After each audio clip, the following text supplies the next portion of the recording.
How many more years do you see yourself doing this? After a year, I don't want to do this. Well, obviously you're very smart, right? Yeah. Do you ever think, like, why am I doing this? Or is that not a thought? I do. Yeah? Like, and not a lot of people help me. Like, I don't have a lot of help or a team, like a support system. Like, so I have to do what I have to do to get by in life, I am. Sometimes I'm ashamed and sometimes I am embarrassed. But, like, it just is what it is. I have to do what I have to do because who's going to pay my bills? That's a fair point. Right.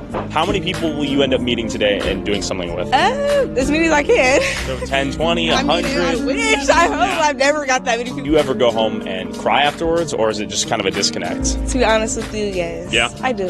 Okay. I do cry about this because it's like I don't want to do this. And most girls probably wouldn't tell you that because most girls out here do like this. They like what they do, But they were very empowered and they wanted to tell me, don't make us look goofy. For a long time, like, me. Thanks for sharing. Is there any last thing someone should know about the job you do and the place we're at, Figueroa? My last words would just be like, don't judge us because you never know what somebody goes through. And okay. Yeah, we do what we have to do. Okay, you be safe, all right? Thank you. You have a great night. See ya.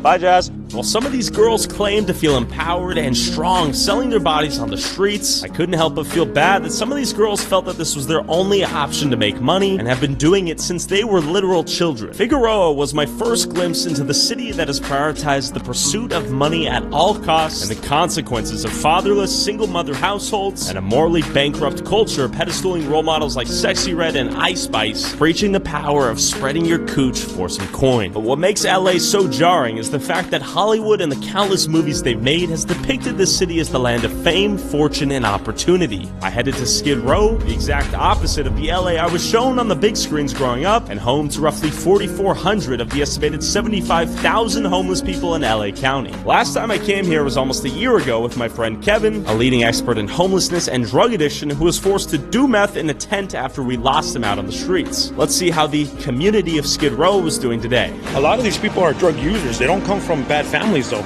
You got family members that are offering them a home, jobs, they just simply don't want to take it. I would agree. A lot of people I've talked to have said, I don't want your help. I want to be left alone and I want to do drugs. And a place like Skid Row is a perfect place to do that. California has 51% of the outstanding homeless population. The question becomes at a certain point, why? What magnetizes people to come here? To establish those black buildings, this is all vacant. For lease, 14,000 square feet. We're seeing vacant building, vacant building, vacant building. But it didn't take long for even Andy to get sketchy looks from the local homies who ran the block. So what's going on? You got guys letting us know where we're at, what neighborhood we're in. And by virtue of association, I'm a target too.